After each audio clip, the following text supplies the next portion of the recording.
আসসালামু আলাইকুম, welcome to my channel. আজ আপনাদের সামনে আমি এখানে নিয়ে আসলাম দুধ জেলি পুডিং।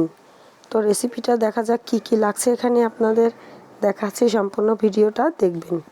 তো এখানে আমি একটা ঠান্ডার নর্মাল রুম টেম্পারেচারের যে দুধটা, সেই দুধের ভিতরে 1.5 টেবিল চামচ আগার আগার পাউডার দিয়ে দিলাম। দিয়ে এটাকে খুব ভালোভাবে নেড়ে চেড়ে নিচ্ছি। আর এখানে একটা প্যানে আমি দুধ দিয়ে দিচ্ছি। এখানে প্রায় আমি তিন কাপ দুধ দিয়ে দিলাম। দুধটাকে জাল করতে হবে, তার মধ্যে আমি দিয়ে দিলাম চিনি দিয়ে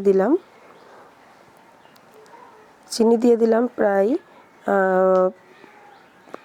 হাফ কাপের থেকে একটু বেশি। আর যদি লাল চিনি হয় তাহলে একটু কম দেবেন। আর এখানে আমি দিয়ে দিলাম ভ্যানিলা এসেন্স। দুধটা যখন ফুটে ফুটে আসবে দেখতে পাবেন, তখন এর ভিতরে আগার আগার পাউডার মেশানো যে দুধটা রয়েছে সেটা দিয়ে অনবরত নেড়ে চেড়ে নিতে হবে, তা না হলে কিন্তু এটা দলা পেকে যেতে পারে। খুব ভালোভাবে এটাকে নেড়ে চেড়ে নিতে হবে। অনেক বেশি কিন্তু এটাকে জাল করা যাবে না। তো যখন এরকম দেখবেন যে ফুটে উঠেছে, তখন যে বাটিটায় সেট করবেন সেই বাটিটায় এটাকে ঢেলে নিতে হবে। তো এটাকে প্রায় আপনার 2.5 ঘন্টার মতন রেখে দিতে হবে। 2-2.5 ঘন্টার মতো রেখে দিলে ওটা জমাটটা বেঁধে যাবে। আর এখানে আমি পানি দিয়ে দিলাম 1.5 কাপ। আর তার ভিতর দিয়ে দিলাম লেবুর রস দিয়ে দিলাম 1.5 টেবিল চামচের মতো।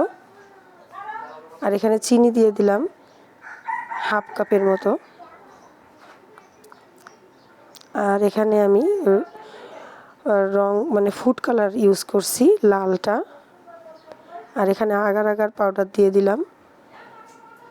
আগার আগার পাউডারটা আপনার এখানে 1 টেবিল চামচ দিলেই পারফেক্ট হবে। আর যদি আপনারা এটা বেশি দিয়ে ফেলেন তাহলে কিন্তু এটা শক্ত হয়ে যাবে, খুব বেশি সফট নরমটা থাকবে না, একটু শক্ত শক্ত হবে। তো এখানে আমি সব কিছু দিয়ে কিন্তু বেশ নেড়ে চেড়ে নিচ্ছি, দেখতে পাচ্ছেন। এখন এটাকে আমি ঢেলে নিয়েছি, গরম অবস্থাতেই কিন্তু একটা পাত্রে ঢেলে নিয়েছি। আর দেখতে পাচ্ছেন আমার দুধের যে এটা কিন্তু পুডিংটা কিন্তু বেশ জমে গেছে। এখন এটাকে একটু হাত দিয়ে একটু সরিয়ে নিতে হবে, যাতে করে যখন আমি এটা ঢালবো তখন যাতে এই রঙিন এই পানিটা ভিতরে ভালোভাবে যায়। তো আমি চামচের মাধ্যমে এটাকে ঢালতে হবে, নাহলে কিন্তু এক সাইড ফুটো হয়ে যেতে পারে বা ডেবে যেতে পারে।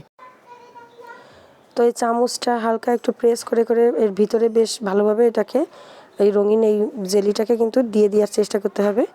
তো দেখতে পাচ্ছেন এটা কিন্তু আমার সেট হয়ে গেছে। এভাবে 2 ঘন্টার মতো এখানে রেখে দিতে হবে। তো এখানে আমি একটা প্লেটের পরে এটাকে নামিয়ে নেব। তো দেখতে পাচ্ছেন কেমন হয়েছে।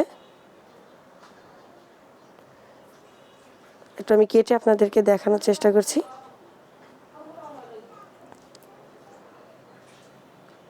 খেতে যেমন সুস্বাদু, আর এই পুডিংটা কিন্তু দেখতেও বেশ সুন্দর। তো আপনারা বাসায় অবশ্যই আমি যেভাবে দেখালাম সম্পূর্ণ ভিডিওটা দেখে এভাবে চেষ্টা করবেন, আশা করি নিরাশ হবেন না। আর আমার চ্যানেলটিকে সাবস্ক্রাইব করে চ্যানেলের সঙ্গে থাকবেন। ভালো লাগলে শেয়ার করবেন, কমেন্টের মাধ্যমে জানাবেন। আজ এ পর্যন্তই। নতুন কোনো রেসিপি নিয়ে আবারও হাজির হব। আল্লাহ হাফেজ।